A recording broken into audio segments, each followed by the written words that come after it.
ഇല്ല, anti ragging സ്ക്വാഡിൽ അക്ഷയയുടെ പേര് ഇതുവരെ വന്നിട്ടില്ല എന്നാണ് എനിക്ക് തോന്നുന്നത്. അത് അറിയില്ല, എന്തുകൊണ്ടാണെന്ന് അറിയില്ല.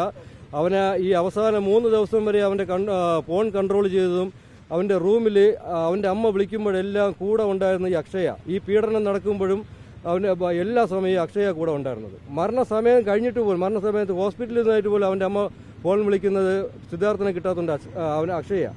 അവൻ്റെ അമ്മ വിചാരിച്ചു മകൻ ഇപ്പോഴും ജീവനോടെ ഉണ്ട് എന്നുള്ള രീതിയിലാണ് വിളിക്കുന്നത്.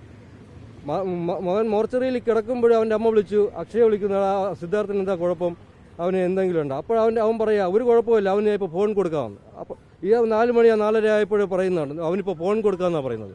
വളരെ വേദനയുണ്ട് അങ്ങനെ പറയുന്നത്. അവൻ കൂടെ ഉണ്ട്, മരിച്ചു കഴിഞ്ഞു, മോർച്ചറിയിൽ കിടന്നു, പെട്ടിയിൽ കയറ്റി. എന്നിട്ട് അക്ഷയ് പറയുക അവനൊരു കുഴപ്പമില്ല, വെയിറ്റ് ചെയ്യുക ആൻറ്റി, ഞാൻ ഇപ്പോൾ ഫോൺ കൊടുക്കാമെന്ന്. അതുപോലെ തന്നെ ഉണ്ട് ഇന്നലെ അവന് കൂടെ വേറൊരു കൂട്ടുപ്രതി ഉണ്ടായിരുന്നു. നെടുമങ്ങാട് ഗവൺമെൻറ് ഹോസ്പിറ്റലിലെ ഒരു ഗൈനക്കോളജിസ്റ്റ് ബിന്ദു സുന്ദർ. ഈ മരണം കഴിഞ്ഞ് അന്ന്, കൊലപാതകം കഴിഞ്ഞ് അന്ന് തന്നെ ഓടി വന്ന് എൻ്റെ വീട്ടിൽ വന്ന്, അവർ പ്രാക്ടീസ് ചെയ്യുന്ന എൻ്റെ വീട്ടിൽ തൊട്ടടുത്താണ്.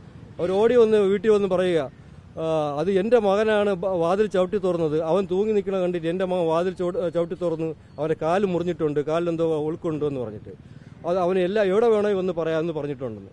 അപ്പോൾ 2 ദിവസം കഴിഞ്ഞിട്ട് അവർ നേരെ അവർ തലതിരിഞ്ഞു. അവർ പറഞ്ഞ് പിന്നെ അവിടെ നിന്ന് അറിഞ്ഞത് ഒരു നോർത്ത് ഇന്ത്യക്കാർ കുട്ടികളാണ് ചവിട്ടി പൊളിച്ചത്.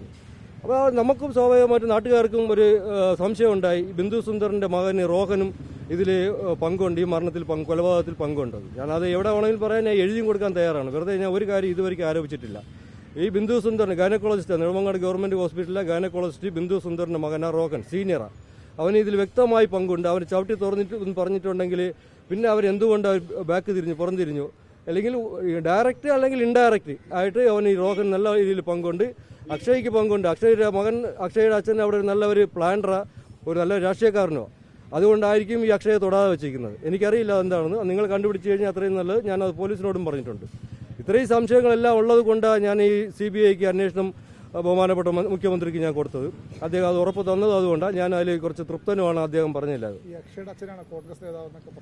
അല്ല, അതറിയില്ല, ഏത് നേതാവാണെന്ന് എനിക്കറിയില്ല. അക്ഷയുടെ അച്ഛൻ ഒരു നേതാവാണെന്ന് എനിക്കറിയാം. അത് കോൺഗ്രസ് ആണോ കമ്മ്യൂണിസ്റ്റ് ആണോ ഏതായാലും അതെനിക്ക് വിഷയമല്ല. ഞാൻ ആ രാഷ്ട്രീയത്തിലോട്ട് എനിക്ക് പോകാൻ താല്പര്യമില്ല. ഒരു നേതാവാണ് എനിക്കെന്നറിയാം. വലിയൊരു പ്ലാനറാണെന്ന് എനിക്കറിയാം. അവിടെ വലിയൊരു പ്ലാനറാണ്. ഇത് 2 മാത്രമേ എനിക്കറിയാവൂ. അവർ കണ്ടുപിടിക്കട്ടെ. ഇതുവരെയ്ക്കും അവിടെ ആരോ ഏതൊക്കെയോ പ്രമുഖ നേതാക്കളെ അവർ സംരക്ഷിച്ചുകൊണ്ടിരിക്കുന്നു. പേപ്പറിലും കണ്ടു, പത്രത്തിലും കണ്ടു, നല്ല പ്രമുഖരായ നേതാക്കൾ സംരക്ഷിച്ചുകൊണ്ടിരിക്കുന്നു. അതും എനിക്ക് വിഷയമില്ല, അവർ സംരക്ഷിക്കട്ടെ. പക്ഷേ പ്രതിപട്ടികയിൽ കൊണ്ടുവരണം. ഈ 302 വകുപ്പ് ഇട്ടിട്ട് പ്രതിപട്ടികയിലും അക്ഷയെ കൊണ്ടുവന്നേ പറ്റുള്ളത്. അത് വേറെ യാതൊരു കോംപ്രമൈസും ഇല്ല. കണ്ടു എന്നുള്ളൊരു മൊഴി അക്ഷയ് പോലീസിന് കൊടുത്തു എന്ന് പറയുന്നത് ഈ കേസിലൊരു പ്രധാന സാക്ഷിയായിട്ടല്ലേ അക്ഷയ് മാറുക? ഇല്ല, പ്രധാന സാക്ഷിയാവേണ്ട കാര്യമില്ല. അക്ഷയ് സാക്ഷിയല്ല. മർദ്ദിക്കുന്ന പ്രതി എന്ന് പറഞ്ഞാൽ അതിപ്പോൾ വളച്ചൊടിച്ച് കൊണ്ടുവരിക, വേണമെങ്കിൽ അവനൊരു മാപ്പ് സാക്ഷിയാക്കുക, കൊണ്ടുവരിക, അല്ലെങ്കിൽ ഒരു സാക്ഷിയാക്കുക, ആ രീതിയിലാണ് കൊണ്ടുവരുന്നത്.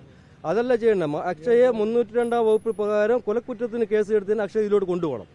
ഇപ്പോൾ അക്ഷയായിട്ട് അക്ഷയ സൗജന്യത്തിൽ ഇങ്ങനെ കണ്ടെന്ന് പറയണ്ട, അല്ലെങ്കിൽ ഒരു റിപ്പോർട്ട് കൊടുക്കണ്ട, ശരി മാപ്പ് സാക്ഷിയാക്കുക, അല്ലെങ്കിൽ സാക്ഷിയാക്കുക. അക്ഷയ് സാക്ഷിയല്ല, അക്ഷയ് പ്രതിയാ, 100% അക്ഷയ് പ്രതിയാ. എനിക്ക് നല്ല ഉറപ്പുണ്ട്.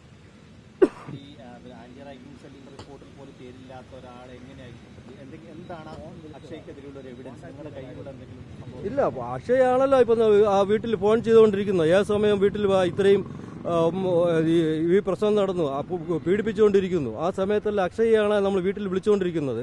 അക്ഷയ്ക്കെല്ലാം നല്ല രീതിയിൽ ഇത് അറിയാം. ഈ പീഡനം നടക്കുമ്പോഴേ അറിയാം, കൊലപാതകം നടക്കുമ്പോഴേ കാര്യവും അറിയാം. ആ സമയത്തല്ല അക്ഷയ്ക്ക് നല്ലവണ്ണം അറിയാം. പിന്നെ എന്തുകൊണ്ട് ഇതിൽ പേര് വന്നിട്ടില്ല എന്നുള്ള കാര്യം എനിക്കറിയില്ല.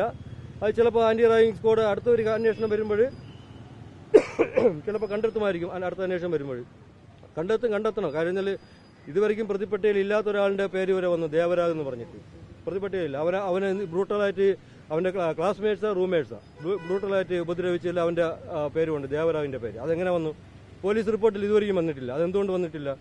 അപ്പോൾ ഓരോ കാര്യം ആന്റി റാഗിംഗ് സ്ക്വാഡ് കണ്ടുപിടിച്ച് കൊടുക്കണം. ഇല്ലെങ്കിൽ എനിക്ക് കിട്ടിയ അറിവ് ഞാൻ കണ്ടുപിടിച്ച് കൊടുക്കണം. എനിക്ക് IBയിൽ ജോലിയൊന്നുമില്ല, ഇത് കണ്ടുപിടിച്ച് കൊടുക്കാം. എനിക്ക് കിട്ടിയ അറിവുകളെല്ലാം ഞാൻ കൊടുത്തു. അതുവരെയുള്ള അന്വേഷണങ്ങൾ തന്നെ ഇതുവരെയ്ക്കും വന്ന് നിൽക്കുന്നുള്ളൂ.